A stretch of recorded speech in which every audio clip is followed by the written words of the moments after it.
Sejam muito bem-vindos ao primeiro episódio do Money Creators.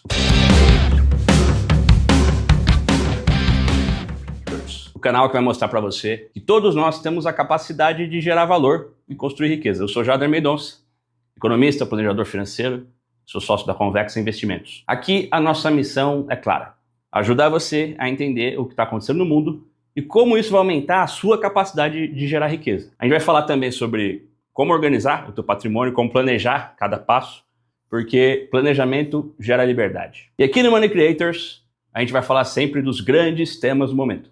Vamos falar de economia, de geopolítica, de investimentos, de tecnologia. Alguém ainda tem dúvida de que você precisa entender esses assuntos para saber como se posicionar nesse mundo? A ideia é mostrar como tudo isso pode afetar de verdade a sua vida financeira. E além disso, a gente vai também trazer alguns quadros fixos que vão aparecer em todos os nossos episódios. Mas eu não vou estragar a surpresa agora, você vai ter que assistir para descobrir do que eu estou falando. O objetivo é trazer a análise do que está acontecendo no mundo e conectar com casos reais, conversas minhas com seguidores, com outros players do mercado. Tudo isso para fazer você se transformar num verdadeiro Money Creator, alguém que tem a capacidade de gerar riqueza e organizar a construção do seu patrimônio de uma forma estratégica. Beleza? Então vamos juntos, porque o mundo está uma loucura. E a gente vai falar de muita coisa que interessa por aqui. Pessoal, a gente está assistindo um comportamento do governo americano que tem atacado frontalmente o conceito de multilateralismo, que sempre foi a base da economia global das últimas décadas. Em vez de seguir acordos de cooperação, a gente está vendo a imposição de tarifas cada vez mais altas e os países erguendo barreiras para tentar proteger as suas indústrias. Não é só isso, né? Tem também esse vai e vem das negociações, onde a Casa Branca anunciou um aumento de tarifa, e aí no outro abre a possibilidade de rever os termos, se houver algum tipo de concessão, e aí depois dá mais prazo. Isso cria um ambiente de incerteza enorme, né? E as empresas não sabem se investem, as cadeias de produção ficam travadas, os investidores tentam adivinhar qual vai ser a próxima jogada. É como se o comércio global tivesse virado uma grande partida de pôquer.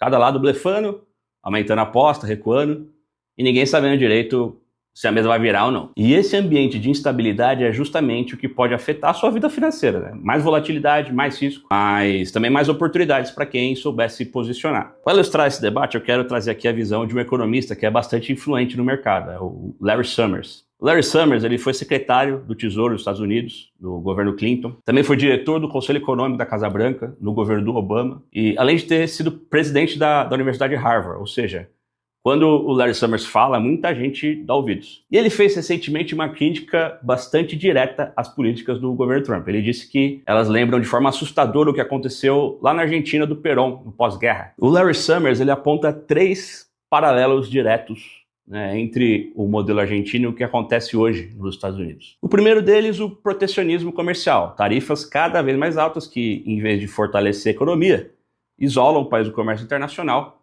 e tornam as empresas menos competitivas, né? O segundo é o culto à personalidade do líder, quando a política gira mais em torno da figura de quem governa do que das instituições democráticas. Foi assim com Perón, né? E Summer enxerga sinais claros disso agora aqui nos Estados Unidos. O terceiro ponto é o ataque à sociedade civil. A imprensa, universidades e até mesmo o judiciário viram alvos de deslegitimização. O efeito é a corrosão das bases da democracia por dentro, o que mina a confiança e a estabilidade. E o alerta final dele foi ainda mais direto. Ele disse o seguinte: essas escolhas autocráticas e protecionistas podem transformar os Estados Unidos num ambiente muito mais caro, incerto e com um setor produtivo menor e mais frágil.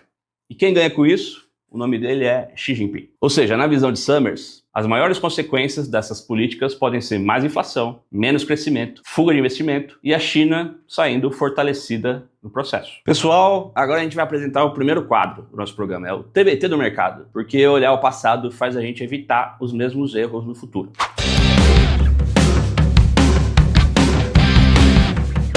E no nosso primeiro TBT do mercado, a gente vai falar do peronismo. Eu vou te levar para os anos 40 e falar da Argentina de Juan Domingo Perón. Nos anos 40, a Argentina era uma das economias mais avançadas do mundo. Era comparável com o Canadá, com a Austrália. O país ele tinha recursos naturais abundantes, tinha uma classe média em expansão e tinha tudo para ser uma potência global. Mas aí, com a chegada do Perón ao poder, lá em 1946, ele trouxe o que a gente passou a conhecer como peronismo, e era baseado em 3 pilares principais: substituição das importações, fechar a economia para produtos estrangeiros e forçar a produção local, as tarifas, que eram altíssimas para proteger a indústria argentina, da competição externa, e um Estado inchado e com favoritismo político, onde o sucesso econômico dependia mais da proximidade com o governo do que da eficiência produtiva real. No curto prazo, parecia que ia dar certo. Crescimento acelerado, aumento de emprego, uma sensação geral de prosperidade. Mas no médio e longo prazo, esse efeito foi devastador. A inflação crônica, perda de competitividade, fuga de capitais e crises recorrentes. A Argentina deixou de ser vista como uma economia avançada para se tornar um país marcado por sucessivas crises e instabilidade econômica. E esse é justamente o alerta, né, que economistas como Larry Summers estão fazendo hoje, que políticas tarifárias excessivas e o fechamento econômico podem repetir esses erros do passado. É claro, pessoal, que os Estados Unidos não são a Argentina dos anos 40, mas a lição é clara. Populismo econômico pode dar um alívio imediato, mas costuma cobrar um preço muito alto no futuro. E olha só, para reforçar esse ponto do Larry Summers, eu quero trazer para vocês a visão do Ian Bremmer, que é o fundador da Eurasia Group. Ele é um dos caras que mais entende de riscos geopolíticos do mundo e saiu agora um relatório recente de riscos globais de 2025 e a Eurasia criou um termo que chamou muito atenção, né? Ele chamou de Rules of Thumb, né? O que isso quer dizer? É um trocadilho com a expressão Rule of Law, né? Em inglês significa império da lei, ou seja, as regras claras de um sistema democrático. Só que no caso eles trocaram por Rules of Don, né? As regras de Donald. E a mensagem é a seguinte, com a volta do Trump, os Estados Unidos estão ficando cada vez mais dependentes da vontade de um único homem em vez das instituições. O relatório ele fala de algo muito sério. Um segundo mandato em que o Trump volta mais experiente, mais organizado e com uma equipe mais alinhada ideologicamente do que lá em 2017. Ou seja, com muito mais condição de impor a sua visão pessoal sobre todo o sistema. E aí, na prática, isso significa menos peso das instituições independentes, né, como Congresso, imprensa, judiciário, e mais decisões baseadas no que o interesse do presidente naquele momento. Na prática, isso significa menos peso das instituições independentes, né? Congresso, imprensa, judiciário, e mais peso nas decisões baseadas no que interessa ao presidente naquele momento. E aqui, pessoal, eu queria destacar algo muito importante que eu considero um diferencial desse canal. Meu objetivo aqui não é simplesmente trazer minha opinião. Tudo que eu trago para vocês tem base em fontes sólidas, matérias, relatórios e tal. E eu vou colocar os links disso tudo aqui na descrição, tá? Assim vocês podem se aprofundar mais, né, e formar a sua própria visão. E aí, pessoal, nesse contexto, vamos trazer aqui a opinião de uma terceira figura ilustre aí, um dos maiores gestores do mundo, o Ray Dalio, fundador da Bridgewater. Ele vem debatendo muito esse tema, né? Se você quer proteger o seu patrimônio num cenário de risco geopolítico, endividamento dos governos, fragilidade do dólar, você precisa olhar para ativos tangíveis. Agora, recentemente, o Ray Dalio sugeriu que todo investidor deveria ter pelo menos 15% do seu portfólio em ouro ou em Bitcoin. Segundo ele, essa é a proporção que historicamente oferece a melhor relação retorno-risco para quem busca proteção. E por que ouro e Bitcoin, né? O ouro, pessoal, tem séculos de história como reserva de valor, né? Ele protege contra a inflação, contra a desvalorização das moedas fiduciárias. Já o Bitcoin é uma espécie de ouro digital, né? Que combina escassez programada com independência dos governos. O Ray Dalio, ele não chega a cravar qual é o melhor entre os dois. Ele diz que a escolha da divisão, a proporção aí, é o investidor que define. Mas ele deixa clara a sua preferência pelo ouro, pelo seu papel mais tradicional.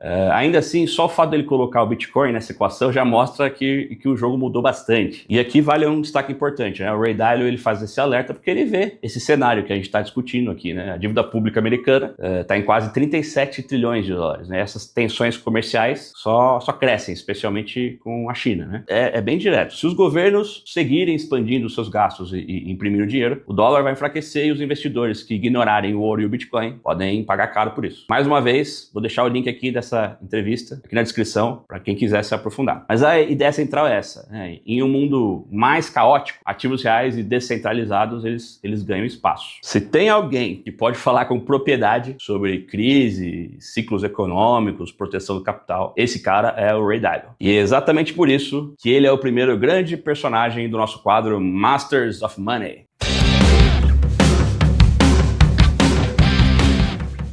O Ray Dalio é um dos maiores investidores e pensadores financeiros do nosso tempo. Ele é o fundador da Bridgewater Associates, que ele fundou em 1975. Ele transformou a Bridgewater na maior gestora de hedge funds do mundo, com mais de 140 bilhões de dólares sob sua gestão. E a trajetória dele, ela vai muito além de números. Ele nasceu lá em Nova York, estudou finanças em Long Island, fez MBA em Harvard, construiu uma carreira com uma marca pessoal inconfundível mesmo. Essa busca incessante dele por entender como é que o mundo realmente funciona é um dos grandes legados dele. E ele criou o All Weather Portfolio, que ele lançou lá em 1996. A ideia era simples, mas poderosa: construir uma carteira que conseguisse performar bem em qualquer cenário econômico. Isso significa uma diversificação extrema, entre ações, títulos, ouro, commodities. Essa lógica virou uma referência mundial em diversificação e resiliência. E é replicada até hoje por vários investidores que buscam proteção e consistência no longo prazo. Além disso, o Ray Dalio ele é autor de livros que se tornaram clássicos. Por exemplo, Os Princípios para a Vida e Trabalho, onde ele defende a meritocracia de ideias, transparência radical, disciplina para aprender com os erros. Depois veio lá o Princípios para lidar com a mudança da ordem mundial, e aí ele analisou 500 anos de história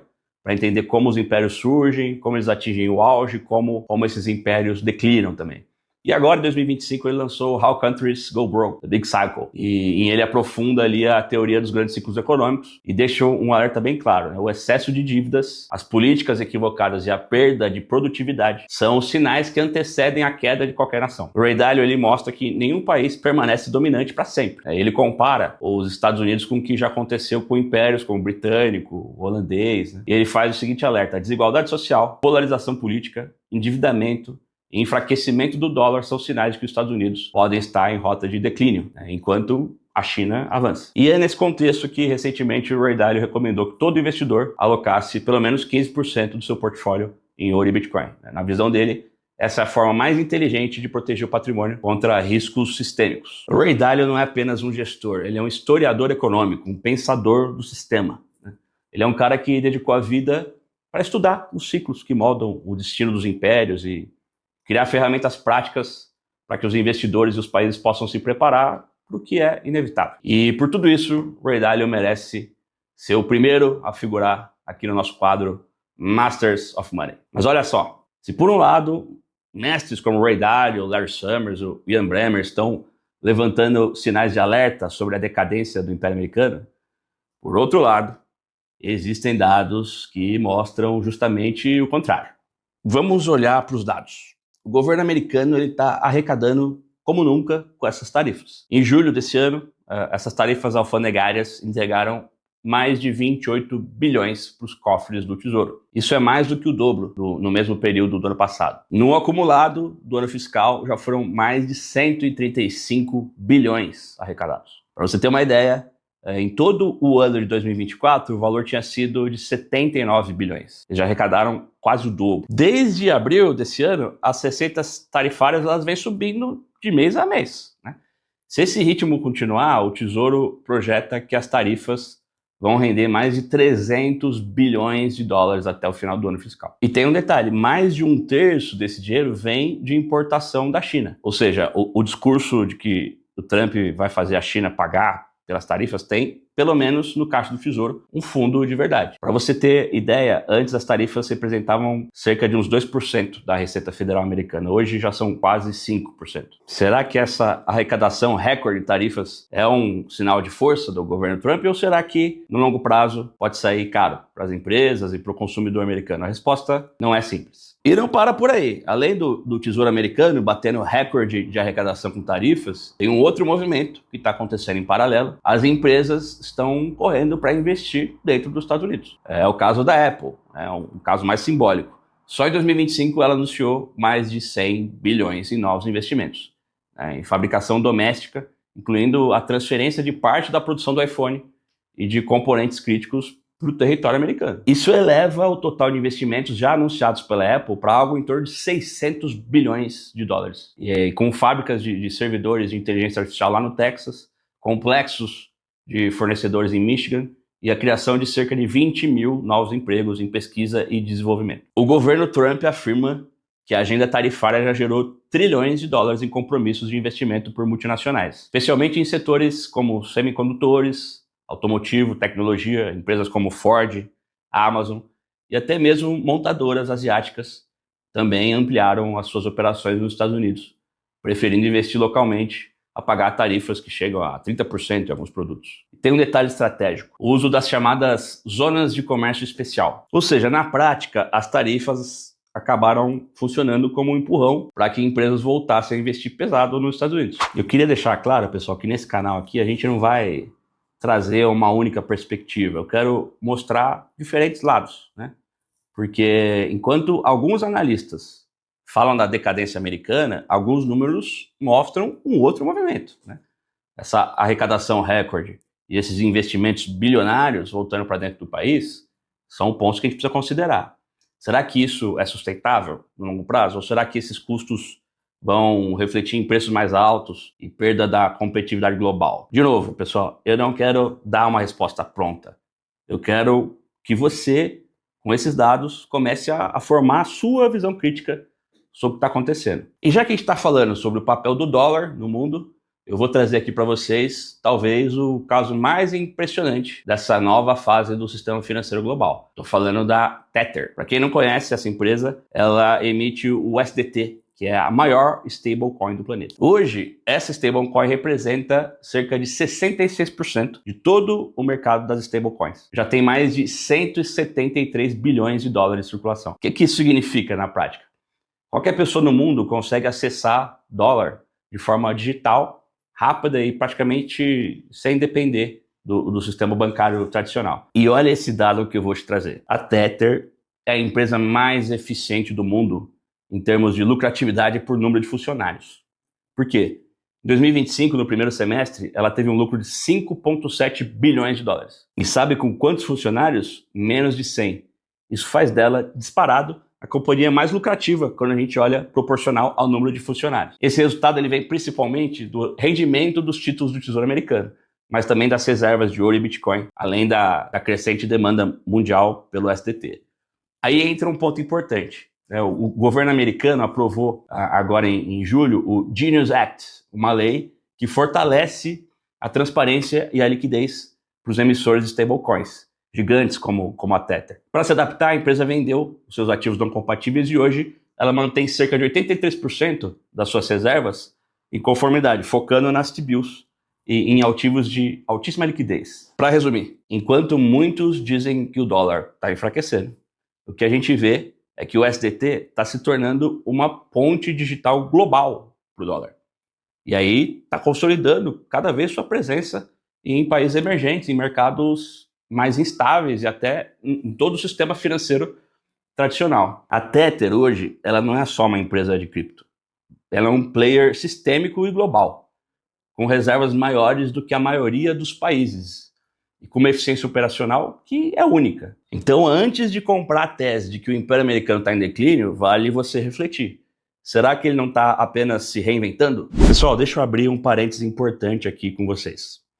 Meu objetivo nesse canal não é trazer uma versão única da história como se fosse uma verdade absoluta. O mundo ele é mais complexo do que isso, tá? E eu quero mostrar diferentes pontos de vista, diferentes análises, trazer dados, interpretações e muitas vezes até conflitantes entre si mesmo, para que você consiga formar a sua própria opinião. A economia, a política, os mercados, eles são feitos de nuances e quem consegue enxergar por vários ângulos, tem muito mais chance de tomar boas decisões financeiras e patrimoniais. Então não espere de mim frases prontas ou certezas para simplificar as coisas. O que eu quero é te dar elementos para você mesmo concluir qual caminho faz mais sentido. Porque no final das contas é isso que aumenta a sua capacidade de gerar riqueza e fortalece a sua autonomia, né? Pensar por conta própria. E já que eu falei que aqui no canal eu não estou focado em trazer só a minha opinião, mas mostrar diferentes pontos de vista, deixa eu trazer para você uma mensagem que eu recebi de um seguidor, o Eustáquio. E agora a gente vai começar um novo quadro que se chama Pequenos Erros e Grandes Prejuízos.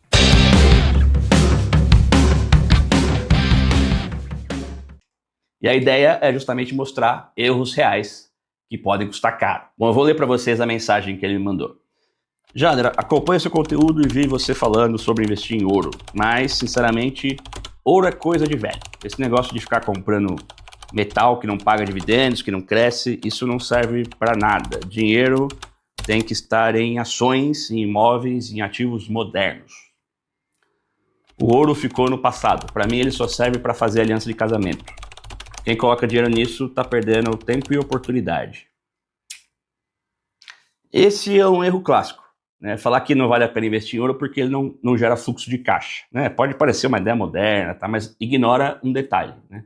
O ouro está entre as reservas de valor mais antigas da história da humanidade. Desde 4.000 anos antes de Cristo, o ouro já era usado por civilizações como Egito, Roma, Grécia, como moeda, além de ser utilizado como um símbolo de poder. Né? No século XIX, ele virou o coração do sistema financeiro global por conta do padrão ouro. E por que até hoje o ouro é utilizado como reserva de valor? Porque ele tem características únicas, né? Escassez, aceitação global e acaba sendo uma proteção em momentos de crise. Ele é o ativo que as pessoas e os governos recorrem quando o mundo entra em turbulência. E aqui está o ponto crucial. O ouro é um dos poucos ativos que protege contra crises sistêmicas, né? Aquelas crises que abalam não só uma empresa, um setor, um país, mas o sistema todo. Então, guerras, colapsos de moeda, crises da dívida, inflação fora de controle. Em todos esses momentos, o ouro preservou o seu valor. E para o nosso amigo ali que diz que o ouro não vale nada, vamos falar sobre o desempenho dele agora em 2025. Nesse ano, o ouro já acumulou uma alta em torno de 33% em dólar. E essa valorização, ela não é simplesmente uma coincidência, ela veio justamente pelo medo de uma crise geopolítica. Os bancos têm comprado em quantidades recorde esse ativo por conta da necessidade que eles estão sentindo de se proteger contra uma certa fragilidade do sistema financeiro global.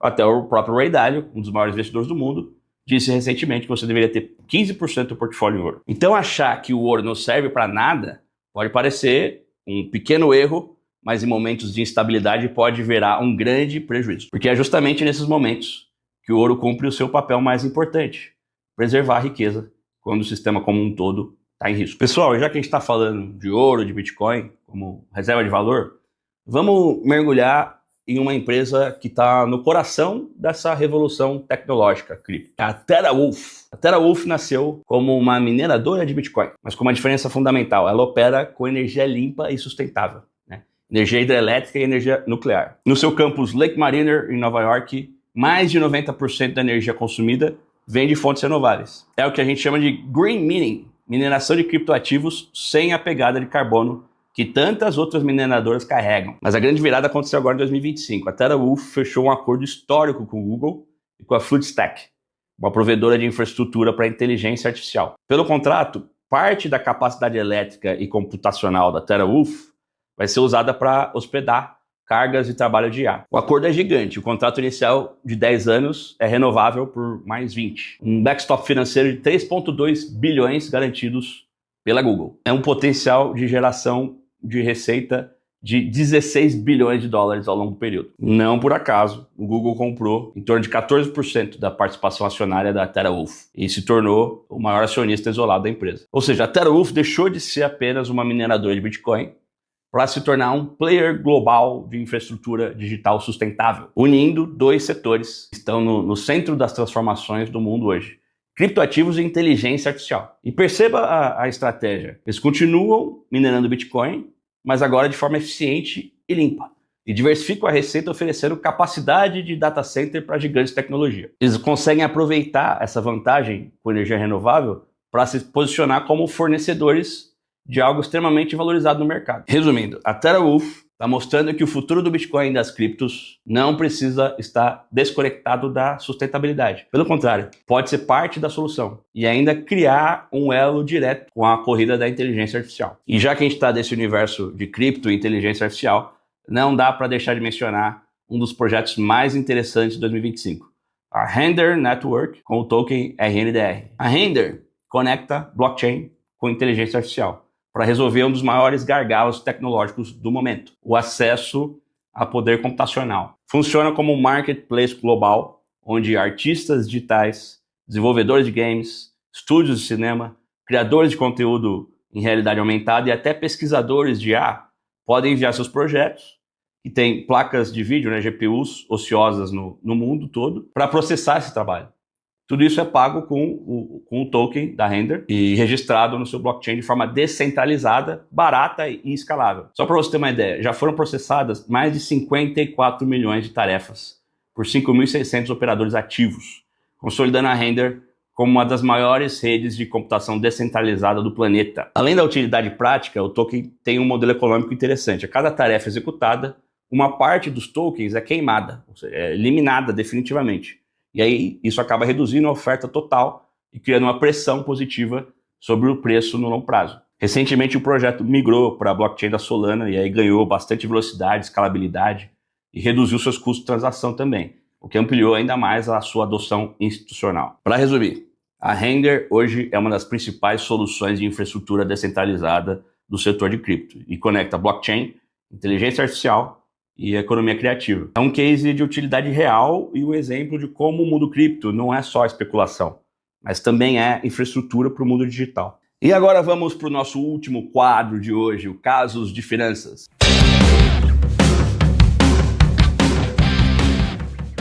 Aqui eu compartilho situações reais que chegam até mim, de seguidores, clientes, para a gente aprender junto com esses exemplos. Olha só essa mensagem que eu recebi do Antônio. Jader, estou pensando em pegar todo o meu dinheiro e colocar em Bitcoin. Quero aproveitar esse momento do mercado. Eu ainda não tenho reserva de emergência, mas acho que não vou precisar desse dinheiro. Bom, esse é um caso clássico onde a pessoa ainda não tem ideia de prioridade, né? Ela não entendeu ainda que dentro do planejamento financeiro, o primeiro passo é a organização das suas finanças. Constituição de reserva de emergência é o primeiro passo. Antes de investir em ativos de alto risco, como cripto, você precisa ter constituído a tua reserva de emergência. É o que vai garantir para você a tranquilidade com relação a situações imprevistas, se perder emprego, tiver qualquer problema de saúde. O planejamento financeiro começa pela organização das tuas finanças. Então a gente vai definir qual é o tamanho da tua reserva de emergência, pensar nos seus objetivos, reorganizar teu orçamento, despesas, receitas e tal. Depois disso, a gente tem que pensar nos seus investimentos e aí partir para um planejamento mais de longo prazo. Aí você vai começar a pensar na tua aposentadoria, como proteger teu patrimônio, planejamento tributário, pensar na sua sucessão, no seu legado. Então, pessoal, antes de pensar em sair investindo em Bitcoin, você tem que ter a tua reserva de emergência, é o que vai garantir a sua tranquilidade, para você poder depois diversificar em ativos que vão entregar uma performance, um resultado maior no longo prazo. Esse é o grande ponto. O planejamento financeiro não é sobre limitar as suas possibilidades, é sobre organizar quais são as suas prioridades. Bom, pessoal, esse foi o nosso primeiro episódio do Money Creators. A gente falou sobre economia global, sobre a visão de grandes nomes, trouxemos alguns casos reais. E é isso que eu quero trazer para você aqui. Visões diferentes, dados, contexto histórico, exemplos reais, para que você mesmo possa tirar as suas conclusões e entender como isso vai ser útil para o seu dia a dia e para a construção do seu patrimônio. Se você gostou desse episódio, deixe seu like, compartilha com quem precisa ouvir essas reflexões. E se inscreva aqui no nosso canal para não perder os próximos conteúdos. E não se esqueça, planejamento gera liberdade. Até a próxima.